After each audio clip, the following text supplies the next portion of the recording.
כשהתחתנו, כל כך אהבנו אחד את השני, הכל כל כך זרם.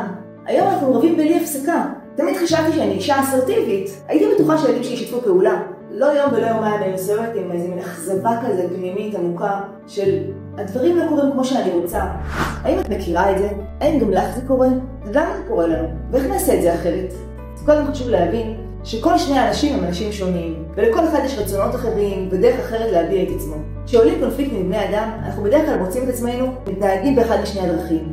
או שאנחנו נלחמים על הדרך שלנו, נאבקים עליה, מתמרנים את השני וגורמים לו לעשות מה שאנחנו רוצים, או שאנחנו מוותרים על עצמנו ועושים מה שהוא רוצה, בורחים מהקונפליקט. בשני הדרכים אנחנו בעצם מסלילים את עצמנו למערכת יחסים שבהם אנחנו מתרחקים אחד מהשני.